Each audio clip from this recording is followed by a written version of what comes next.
Mahmoud Abbas says he's no longer interested in remaining Palestinian president. Is Abbas maneuvering, fed up, or just trying to have a face-saving exit after having failed at the job? This is Inside Story.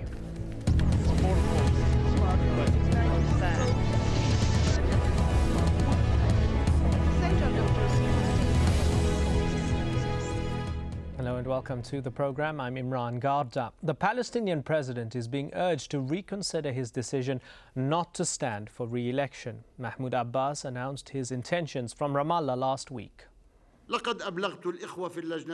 I have informed the members of the PLO's Executive Committee and the Central Committee of Fatah of my desire to not run for upcoming presidential elections. With this decision, I am not engaged in any form of political maneuvering or bargaining.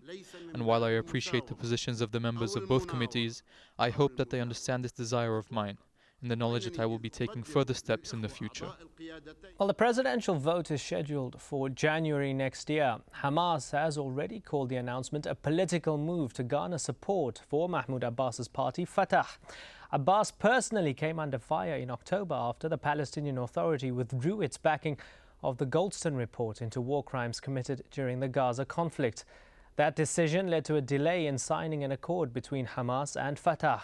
The two Palestinian blocs are sharply divided, and their reconciliation is seen as a cornerstone to developing peace in the region. But others have suggested that the real reason behind the president's move is a result of the recent visit to the region by US Secretary of State Hillary Clinton. The US is being accused of softening its line on settlement building, leaving many Palestinians afraid for the future of the peace process with Israel. On hearing that Abbas would not stand again, Secretary Clinton offered her support. It is the only way for the Palestinian people to fulfill their own aspirations, for Israel to have the kind of security that it deserves. And I look forward to working with President Abbas in any new capacity in order to help achieve this goal. Well, we're joined today by our guests in Jerusalem, Jeffrey Aronson, Executive Director of the Washington, D.C.-based Foundation for Middle East Peace, and in Nazareth, Diana Buttu, a political analyst and former legal advisor to the PLO, and on the phone line from Ramallah, Nabil Sha'ath, a senior Fatah official and a former minister. Thank you, all of you, for joining us. Mr. Sha'ath, can I start off with you, please, sir? Is this maneuvering, or is Mahmoud Abbas just simply fed up? Well, I think this is a political act. I don't think it's an act indicating any the internal problems, and we have many, particularly with Hamas. But it is really a reaction to what President Abbas feels to be a dead end in the peace process. That dead end looked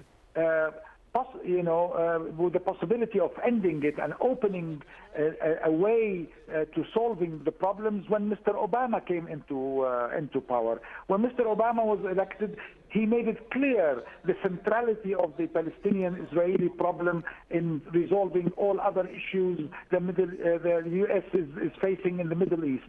And he thought that the gate that will open the road to that is a total cessation of settlements and a quick resumption of elections, leading in a very short time to an independent Palestinian state side by side with Israel.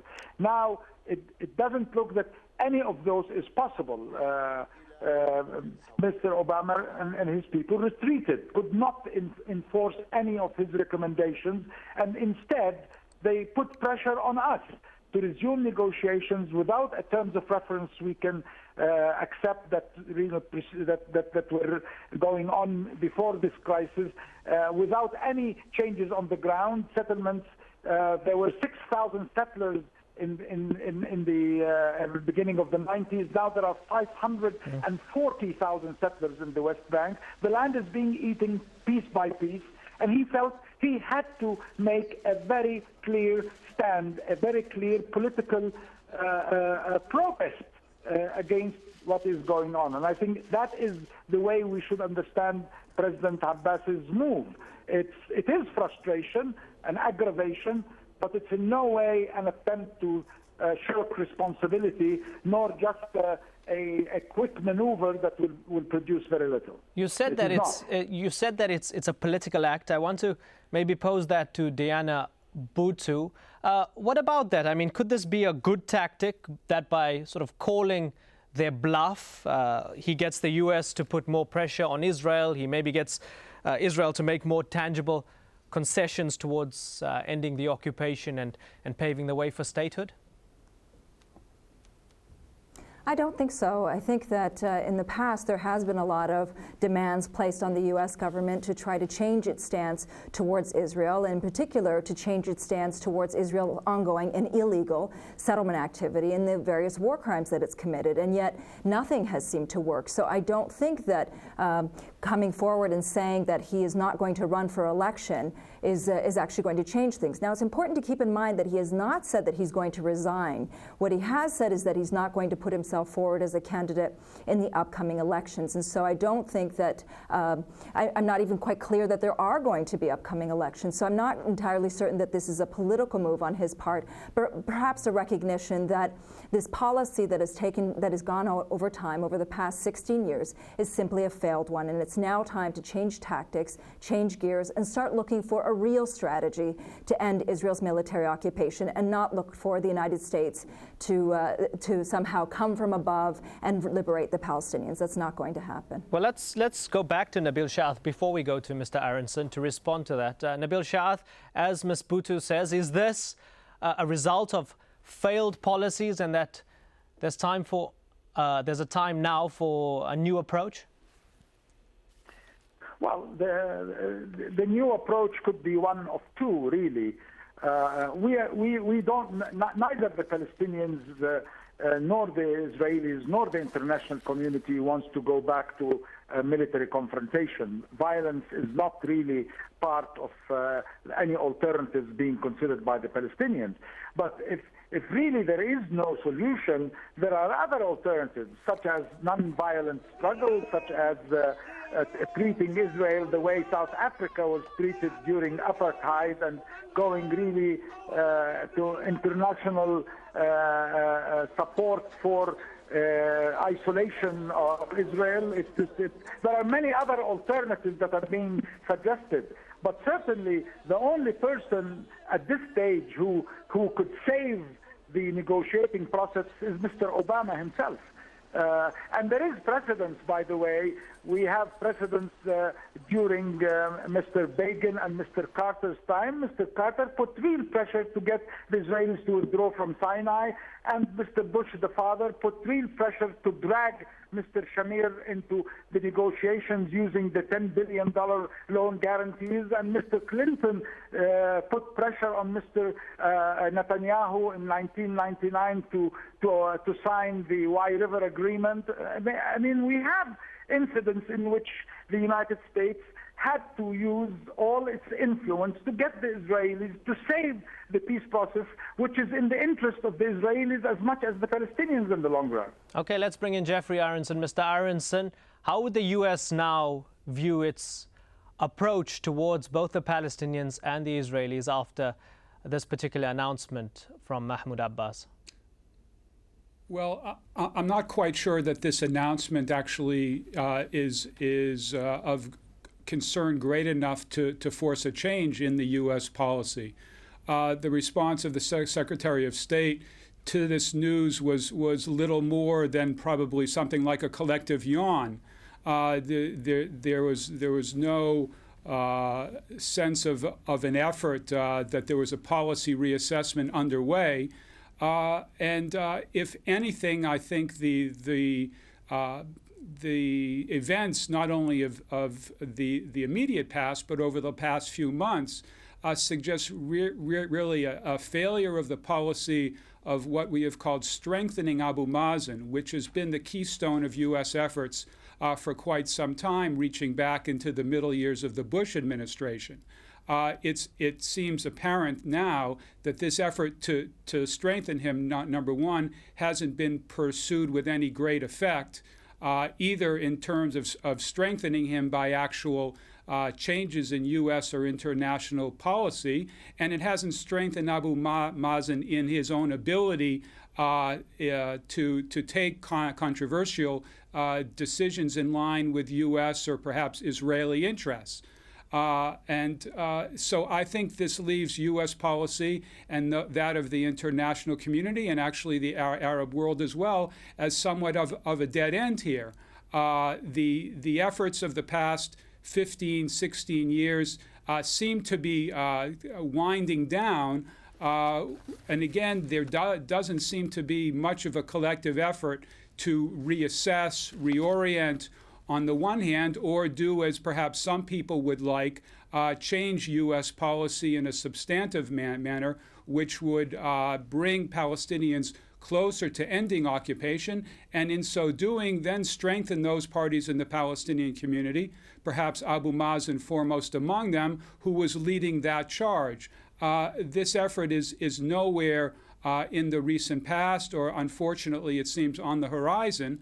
And I would imagine that U.S. policymakers are now wondering how alternative Palestinian leaders, or perhaps Salam Fayyad, for example, are going to take up the baton and be the object of continuing U.S. effort to so-called strengthen those Palestinians who are prepared to conform or to see an interest in continuing policies represented by the status quo. Okay, before we look at some of those possible successes that you mentioned, let's bring in Diana Bhutto here. Diana Bhutto, French Foreign Minister Bernard Kouchner gave more than just a yawn, as was said by Mr. Aronson regarding the U.S. response. He said he actually lamented the fact that Abbas doesn't want to run again. And he said, I quote, "I truly believe that this generation, the generation of Abu Mazen,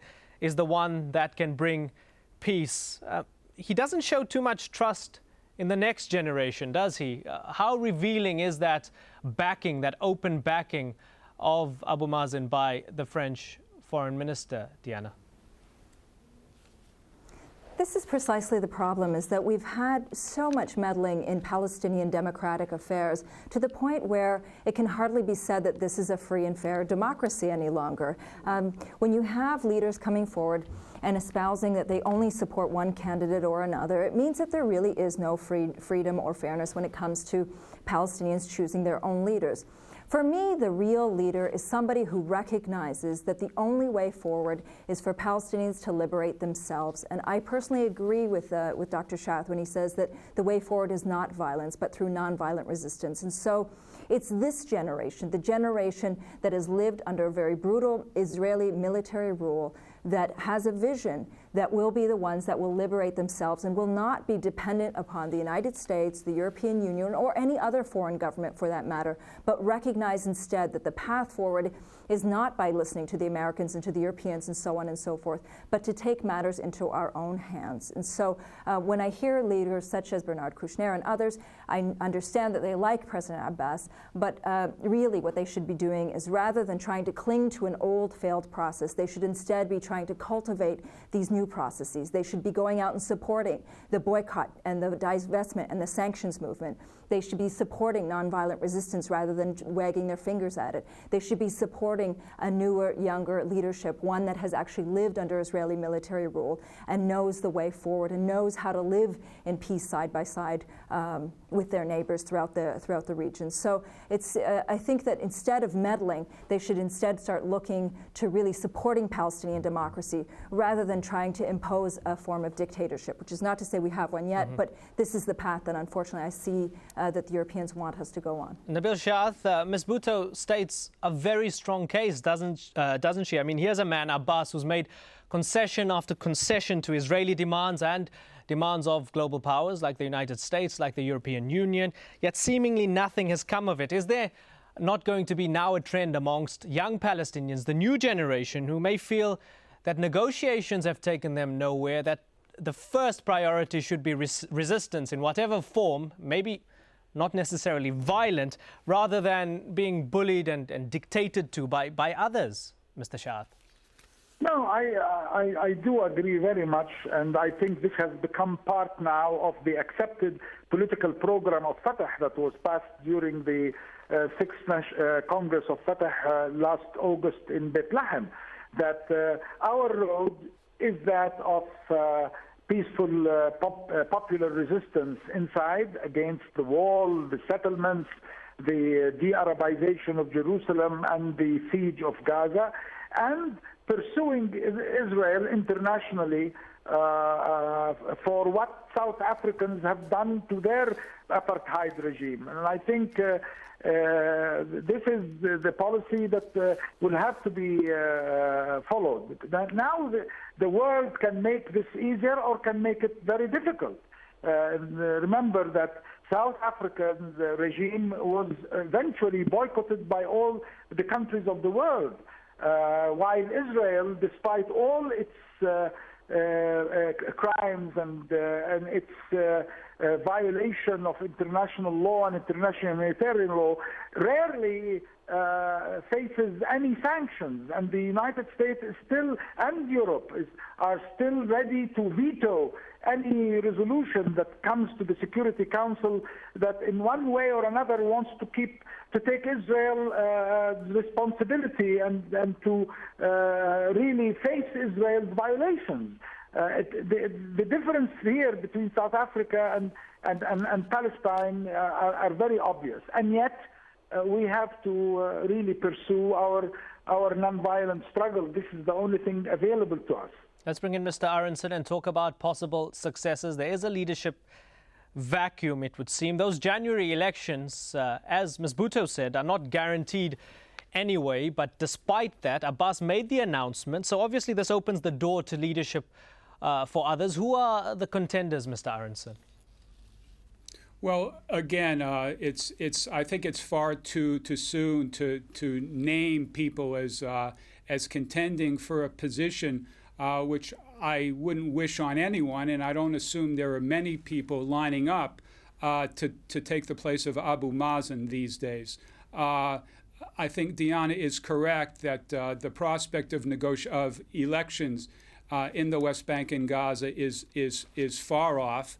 And I think what needs to be done in the Palestinian community, as the Palestinians themselves have expressed, is to put their internal house in order, to achieve some degree of reconciliation, which will, in some respects, begin to restore the existence of a strong Palestinian central power, which is the only kind of Palestinian address that can make hard choices and that can make hard demands upon its antagonists, whether they be Israel or the United States or others. Who is president of the Palestinian Authority? And here we haven't addressed the question of who's going to head the PLO if Abu Mazen is going to stay in that role.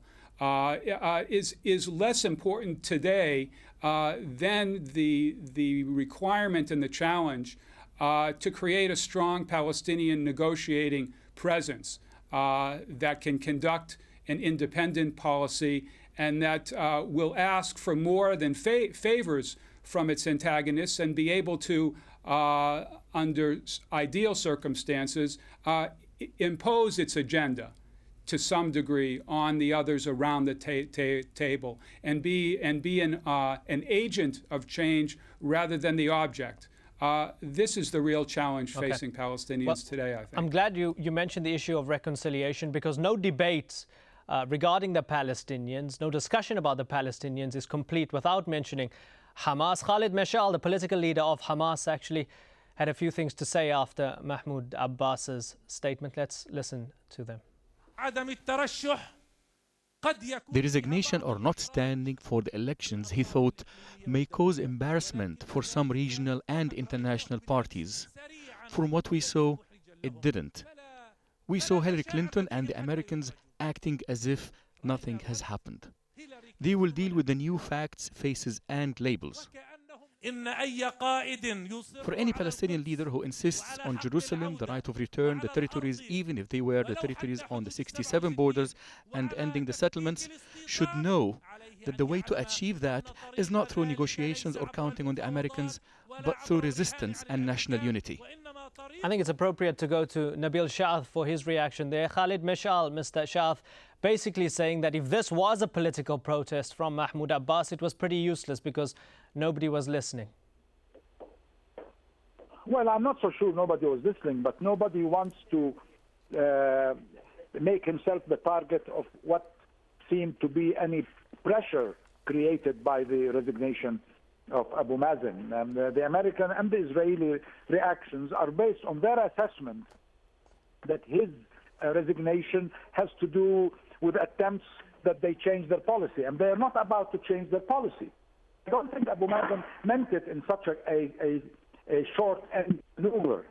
I think Abu Mazen is announcing more the failure of the peace process than he's announcing any hope that his pressure will come immediately to change the American and the Israeli tactics and policies which have created the impasse we are in.